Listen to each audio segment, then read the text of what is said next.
What if the most brutal execution method in history was also the most profound act of love?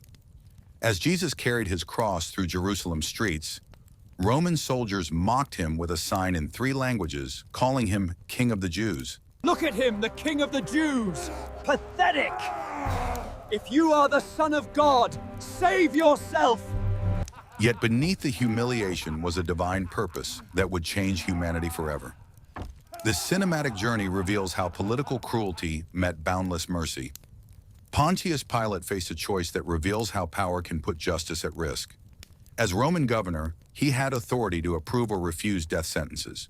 The religious leaders brought Jesus to him after their own trial, but they changed the charge from blasphemy to claiming kingship against Rome. This shifted the case from a religious matter to a political threat. The crowd outside grew louder, demanding crucifixion. Pilate recognized that Jesus posed no real danger to Roman rule. He saw through the accusations and found no basis for a death sentence. Yet the shouting continued, and Pilate knew that refusing could lead to unrest. Roman governors were expected to keep order above all else. He attempted a symbolic gesture, washing his hands before the people. This was his way of saying he would not take responsibility for what was about to happen. The religious court had already broken its own rules by holding a trial at night during Passover. Their haste showed this was not about justice, but about removing Jesus. Jesus spoke very little during these proceedings. His silence fulfilled ancient words about one who would not defend himself when accused. He accepted the outcome without argument, showing a different kind of strength. Pilate gave in to the pressure and pronounced the sentence. He authorized the Roman execution process to begin. This moment shows how systems can fail when fear outweighs fairness. A man with the power to do what was right instead chose what was easy. The religious authorities manipulated the law to achieve their goal, and an innocent man was condemned by the very institutions meant to protect truth. The sentence set in motion the physical suffering that would follow, but it also set the stage for a deeper purpose to unfold. What human courts failed to see, divine love would redeem through what happened next outside the city walls. The Roman scourging served a specific purpose in their execution process. This was standard procedure designed to weaken the condemned before crucifixion. Soldiers used a whip called a flagrum with leather straps that had metal or bone pieces embedded in them. Each strike tore flesh and caused deep wounds.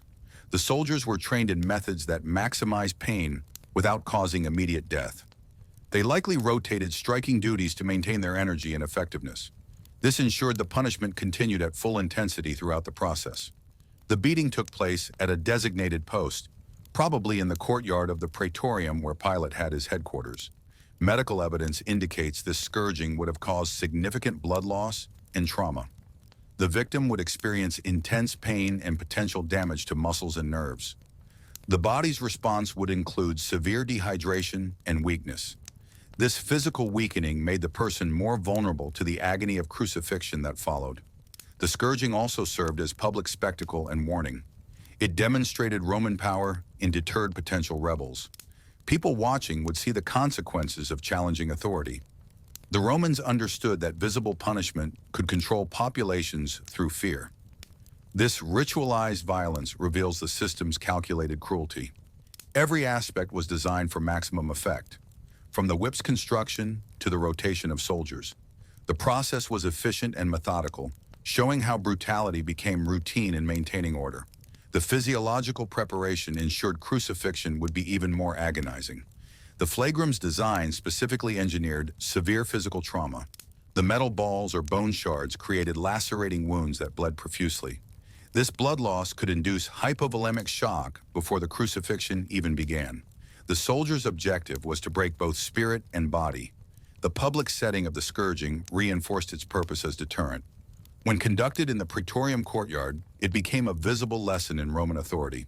Spectators would carry the memory of this violence back to their communities. The message was clear about the price of resistance. This practice shows how torture served as a tool of state control. The Romans had perfected psychological intimidation through physical suffering. Their methods were sophisticated in their cruelty, using pain as both punishment and warning. The scourging post represents where systematic violence met individual suffering. The physiological effects were immediate and devastating. Beyond the visible wounds, the body would go into shock from trauma and blood loss. The victim would become severely weakened, dehydrated, and vulnerable. This critical condition made enduring crucifixion even more difficult. The ritual nature of the violence demonstrates calculated cruelty. From the whip's design to the systematic application of blows, every detail served a purpose. Roman authorities employed torture as a sophisticated instrument of control. This practice reveals how power can institutionalize suffering for political ends. The soldiers improvised a crown from thorn branches they found nearby. The Ziziphus spina Christi plant provided sharp, sturdy thorns perfect for their purpose. This crown caused deep penetration into the scalp, with each movement bringing fresh pain. The scalp's rich blood supply meant continuous bleeding from multiple puncture wounds. This mockery targeted political claims specifically. The crown mimicked radiate crowns worn by Roman emperors and military leaders. They added a purple robe and reed scepter to complete the parody of royal insignia. Soldiers took turns bowing mockingly while saying, "Hail, King of the Jews!" Hail, King of the Jews! We bow before you! Their actions reinforced Roman authority while ridiculing any challenge to it. The thorns carried deeper meaning beyond physical torment. They symbolized the curse of sin and creation's brokenness that Jesus was bearing. This act fulfilled a prophetic role by highlighting his kingship through suffering. The very instrument meant to degrade him instead revealed his true purpose. Medical evidence suggests the crown caused significant neurological pain. The scalp contains numerous nerve endings that would transmit intense discomfort with each movement. Proximity to the eyes could cause inflammation and impaired vision from blood and swelling. The constant bleeding would create additional distress and weakness. The soldiers focused on maintaining control through humiliation rituals. Their actions were calculated to assert dominance and psychological torment. They performed these rituals as part of their duty to execute a condemned man. Their primary concern was the spectacle of Roman power, rather than understanding the event's significance. This deliberate mockery demonstrates how human power often belittles what it cannot comprehend. The act combined extreme physical torment with political satire. By placing a crown on Jesus' head, they directly challenged his claim to kingship. This represented a threat to Roman authority over Judea that required public ridicule. The soldiers used standard procedures for dealing with perceived rebels. Their actions followed established patterns for humiliating prisoners. They employed familiar methods to break dignity and assert control. The routine nature of their cruelty made the act more systematic than personal. The crown's construction required specific knowledge of local plants. The Ziziphus spina Christi provided thorns strong enough to maintain their shape. The soldiers likely had experience fashioning such implements for previous executions. Their efficiency showed this was not their first time using thorns for punishment. The theatrical nature of the mockery served multiple purposes. It entertained the soldiers while reinforcing their power. Hail, King of the Jews! Look at him, he says he's the Son of God! Why don't you save yourself then? It demonstrated Roman superiority to any observers, and it attempted to strip Jesus of any remaining dignity before execution. The performance was as important as the physical suffering it caused. Pilate ordered the sign to be written in 3 languages because Jerusalem contained diverse audiences during Passover. Hebrew spoke directly to the local Jewish population, who would understand the religious implications. Latin represented the language of Roman authority and military command, and Greek communicated with international visitors, merchants, and diplomats who used it as the common language across the region. The inscription declared Jesus of Nazareth, King of the Jews, as his official crime. This specific wording came directly from Pilate himself. When the religious leaders objected to this phrasing, they asked him to change it to say, "He claimed to be King of the Jews." Pilate refused their request with the words, "What I have written, I have written." His firm response transformed what was meant as an accusation into an unintended declaration of truth. The sign served practical Roman purposes in their execution procedure.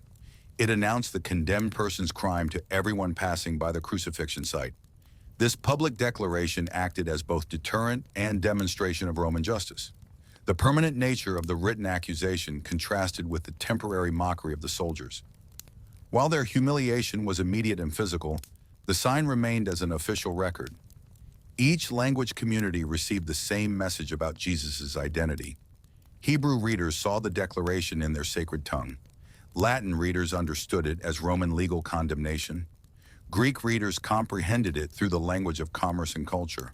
The multilingual approach ensured no one could miss the meaning behind the execution. The soldiers viewed this as standard administrative procedure. They focused on their duty of carrying out the execution rather than contemplating the words. Their perspective remained practical rather than theological. They attached the sign without considering its deeper significance beyond the immediate task. Pilate's choice of languages reflected Jerusalem's linguistic reality. The city contained people who spoke each of these tongues daily. Hebrew maintained religious and cultural significance for the Jewish population.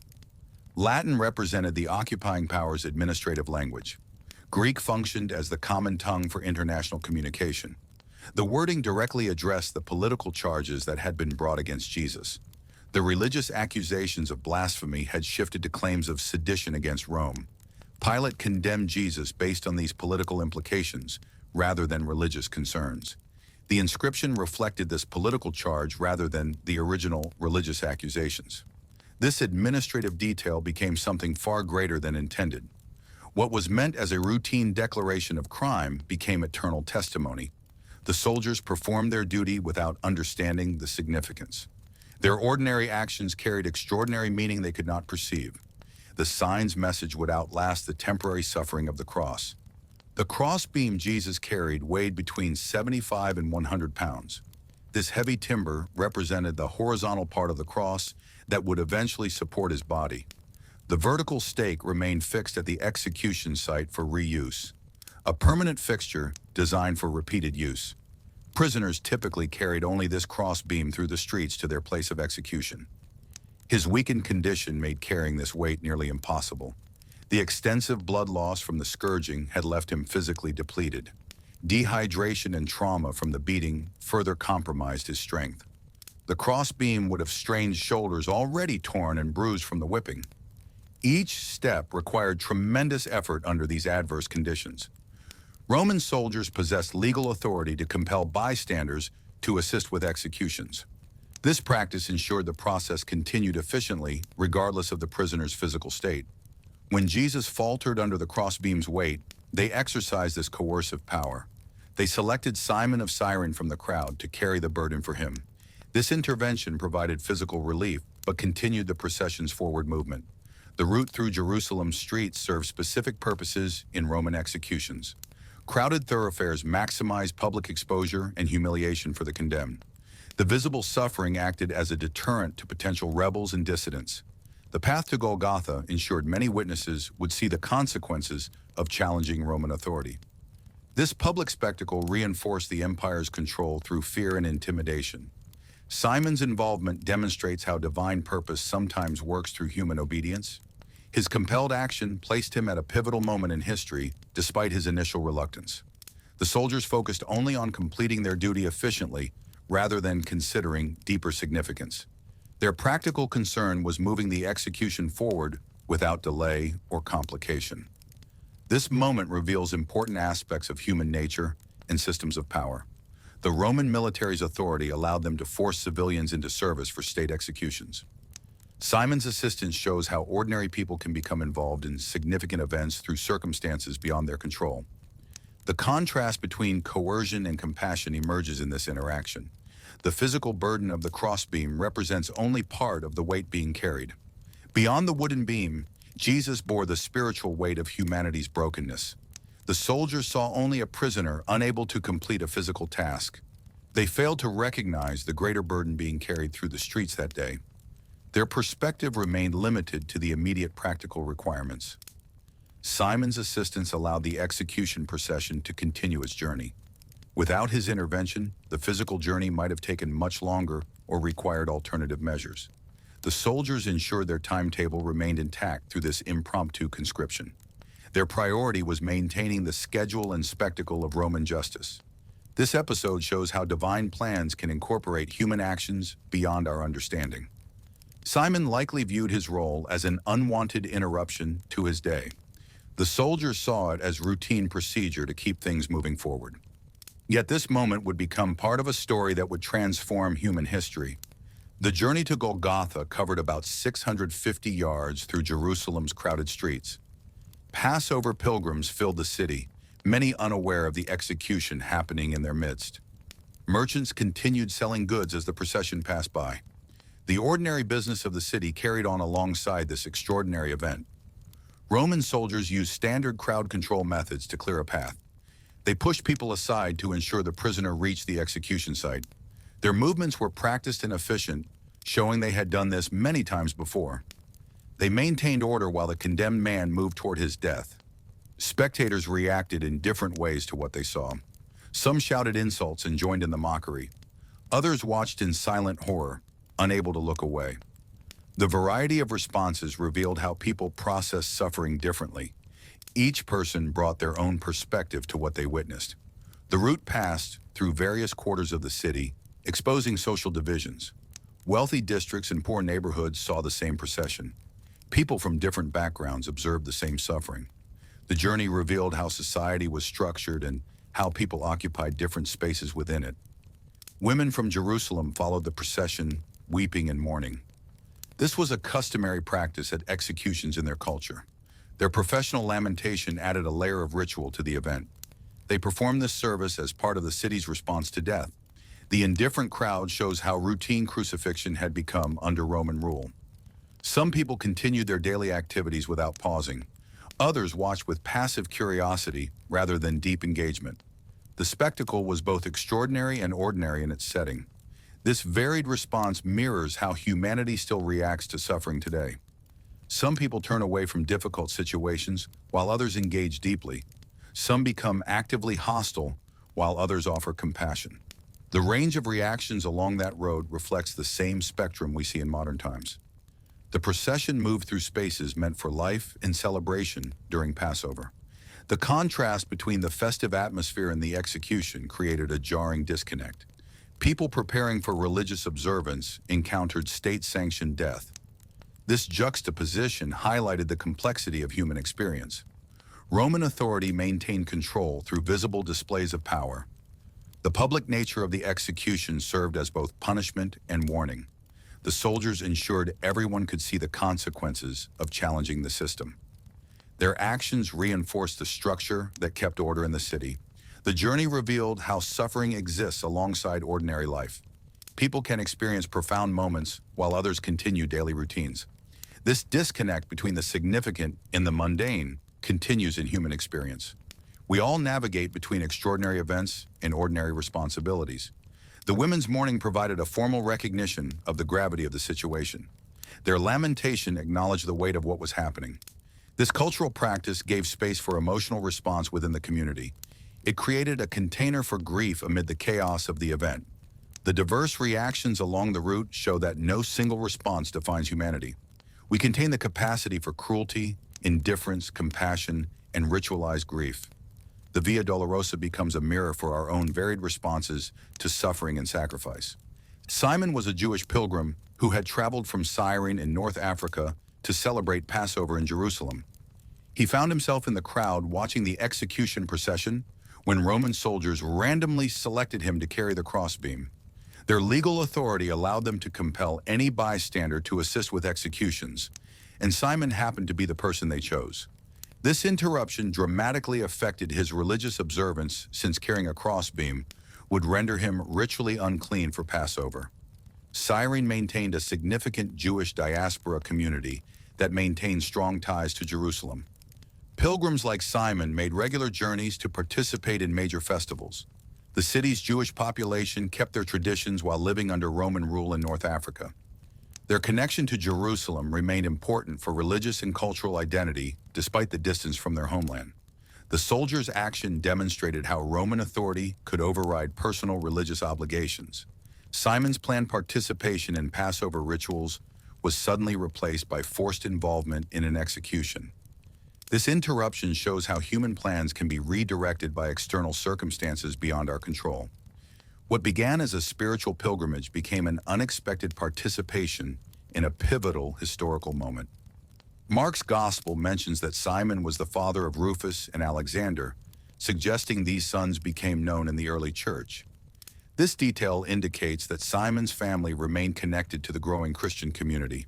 Their recognition implies that this forced involvement may have led to deeper spiritual engagement over time. The family story continued beyond this single event. The physical burden Simon carried prefigured the spiritual burden Jesus would bear for all humanity. His involuntary assistance demonstrated how God can use ordinary obedience in extraordinary ways. Even when compelled by external forces, human actions can serve divine purposes beyond our understanding. Simon's story illustrates how grace works through unexpected interruptions and reluctant participation. This moment reveals how divine purpose intersects with human experience. Simon did not choose to be part of this story, yet his actions became eternally significant. The soldiers saw only a practical solution to their immediate problem. They needed someone to carry the weight and selected the nearest available person. Their random choice had consequences they could not anticipate. Simon's experience shows that God can use even our interruptions and forced detours. What seems like an unwanted disruption may become part of a larger story. The soldiers focused on completing their duty efficiently. Simon likely viewed this as an unfortunate complication to his religious journey. Neither could see how this moment would gain eternal significance. The inclusion of Simon's son's name suggests the family story continued within the early Christian community. Their recognition indicates that this encounter with Jesus had lasting impact. What began as forced labor became part of their spiritual heritage. The soldiers' random selection ultimately connected this family to the most significant event in human history. This episode demonstrates how ordinary people can play roles in extraordinary events. Simon was not seeking involvement, yet found himself at the center of the story. His obedience, though compelled, became part of God's redemptive plan. The soldiers' practical decision had spiritual consequences they never imagined. As Simon of Cyrene lifted the cross and followed behind Jesus, the road through Jerusalem became more than a path of suffering. It became a mirror of humanity itself. Some watched with pity, others with indifference, and still others with cruel delight. Yet through every jeer, every lash, and every drop of blood, something eternal was taking shape. The power of empire and the weight of religion had both spoken, yet heaven had not said its final word. The journey was not over. Beyond the city gates waited a hill called Golgotha, a place of stone, skulls, and silence, where cruelty would meet compassion and where love would bear its full weight.